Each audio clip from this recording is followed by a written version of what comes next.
मनोजवम मारुतुल्य वेगम जितेंद्रियम बुद्धिमताम वरिष्ठम वातात्मजम वा नरयूत मुख्यम श्रीरामदूतम शरणम प्रपद्ये।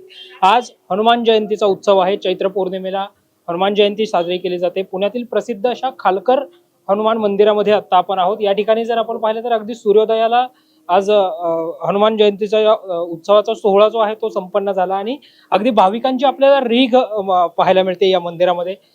पुण्यातील मध्यवर्ती भागामध्ये असणारं हे खालकर श्रीराम मंदिर आहे, हनुमानाचं मंदिर आहे आणि या हनुमान मंदिरामध्ये जर आपण पाहिलं तर भाविक भक्तांची मोठी रीघ अगदी सकाळपासून आपल्याला दर्शनासाठी लागल्याचं पाहायला मिळतंय।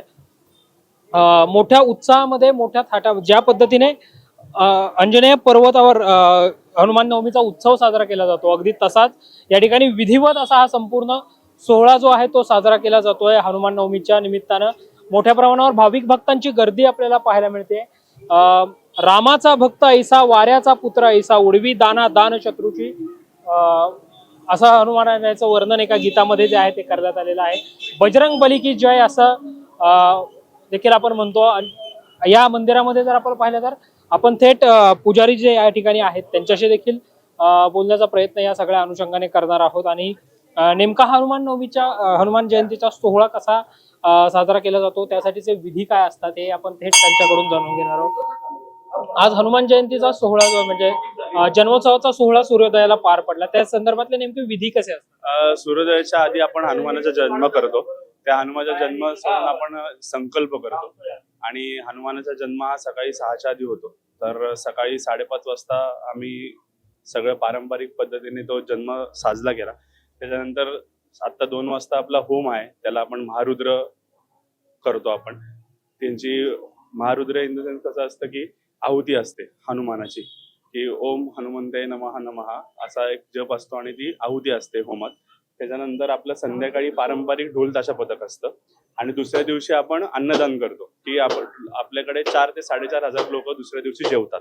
असा आपला एक सगळा सोहळ्याचा एक कार्यक्रम असतो हनुमान जयंतीचा। तुम्ही स्वतः किती वर्षापासून आहे संपूर्ण? मी कमीत कमी इथं नाही म्हणलं तरी 7 ते 8 वर्ष आहे इथं। सकाळी आपली रोज सकाळीची आरती आणि संध्याकाळची आरती अशी रोज आमची सेवा चालू असते। या मंदिराचा अगदी थोडक्यात इतिहास सांगता येईल?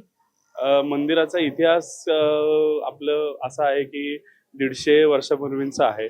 जे वारकरी संप्रदायातलं मंदिर असतात की दरवर्षी आपण चंदनाची उटी जी म्हणतो आपण, ती वारकरी संप्रदायातली लोक येऊन ते करून जातात, असा मंदिराचा इतिहास आहे। निश्चितच या ठिकाणी भाविक देखील आहेत, आपण त्यांच्याशी देखील बोलण्याचा प्रयत्न करूयात। दादा, तुम्ही दरवर्षी येता? आम्ही दर शनिवारी तो येतो, पण जाता येता आम्हाला असं वाटलं की आम्ही थांबतो आणि दर्शन घेऊन जातो, पण नेहमी येतो। आम्ही पुण्यातलेच राहणारी आमची 3री पिढी इथं आहे, त्यामुळे हे मंदिर आम्हाला खूप जवळनं माहिती आहे, तर आमची श्रद्धा खूप आहे त्याच्यावर। आम्ही दोघंही येतो। तुम्ही काय सांगाल? काय शनी मंदिरात आम्ही नेहमी दर्शनाला येतो आणि हनुमानचं बी दर्शन घेतो, गणपतीचं बी घेतो। बरं वाटतं, समाधान वाटतं। निश्चितच भाविक भक्तांच्या चेहऱ्यावरचा आनंद देखील आपल्याला या ठिकाणी ओसंडून वाहताना अगदी पाहायला मिळतोय। आज हनुमान जयंतीच्या निमित्ताने खरं तर संपूर्ण भाविकांमध्ये एक उत्साहाचं वातावरण जे आहे ते असल्याचं पाहायला मिळतंय।